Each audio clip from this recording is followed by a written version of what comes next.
শুরুতে এটাই বলতে চাই, আমি এটা বরাবরই বলে এসেছি যে আগের বছর আমার অভিষেক হয়েছিল বড় পর্দায়। দর্শক আমাকে দেখেছিল কাজল রেখা হয়ে।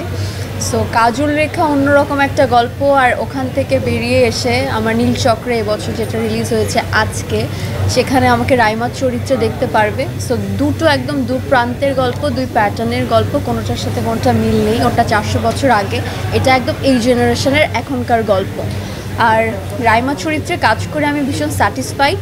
যতটুকু আমার মনে হয় আমার ডিরেক্টর চেয়েছে, আমি ততটুকু আমার হার্ড অ্যান্ড সোল ট্রাই করে আমি অভিনয় করার চেষ্টা করেছি, রাইমা হয়ে উঠতে চেষ্টা করেছি।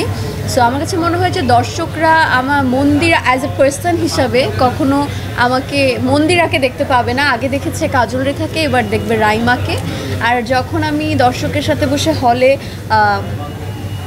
মানে সিনেমাটা দেখছিলাম, আমি সিনেমার থেকেও দেখছিলাম যে দর্শকের ডানে বামের প্রতিক্রিয়া অ্যাকচুয়ালি তারা কি করছে, এবং প্রতিক্রিয়া খুবই পজিটিভ। তারা যখন হাসির সিনে হাসছে, কান্নার সিনে কাঁদছে, তো এটা যেহেতু রিলেট করতে পারছে, কানেক্ট হতে পারছে, আমার মনে হয় যে তাদের ভীষণ ভীষণ পরিমাণে ভালো লেগেছে।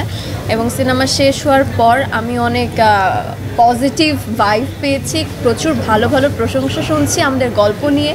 মেসেজটা তাদের দারুণ লেগেছে। তো আমার তো মানে ঈদে যেমন আমরা সকলে আনন্দে থাকি, আমি সিনেমা নিয়ে এখন প্রচুর আনন্দে আছি।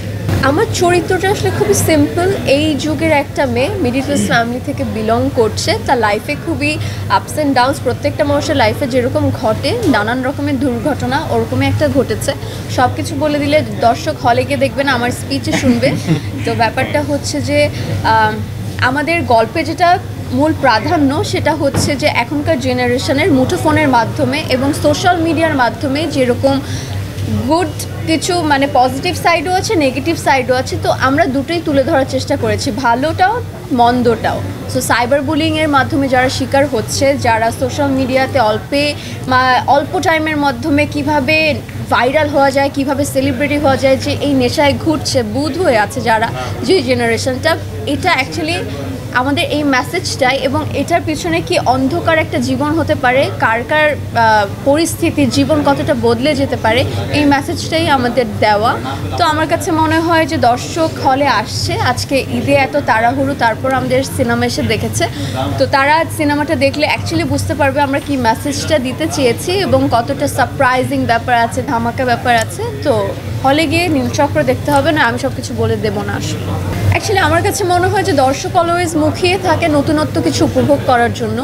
আমাদের সিনেমায় আমি এতটুকু গ্যারান্টি দিয়ে বলতে পারি যে প্রত্যেকটা সিন, প্রত্যেকটা ডায়লগ এবং গান থেকে শুরু করে তারা কোনোটা রিলেট করতে পারবে না যে এরকম কোনো সিন, এরকম কোনো মুহূর্ত তারা আগে দেখেছে। যতটুকু যা দেখবে পুরোটাই নতুনত্ব খুঁজে পাবে তারা, একদম আমাদের বাংলাদেশের গল্প, এবং কানেক্ট করতে পারবে আমাদের চারপাশে যেটা হচ্ছে। সো আমাদের গল্পের মধ্যে এরকম কোনো প্যাটার্নও নেই যে বলতে পারবে যে আমরা কপি করেছি, এরকমও কোনো কিছু পাবে না। পুরাটাই নতুনত্ব, গান উপভোগ করবে, দৃশ্য উপভোগ করবে, গল্পটা এনজয় করবে। আমার মনে হয় দর্শকের অলরেডি ভীষণ পরিমাণে ভালো লেগেছে।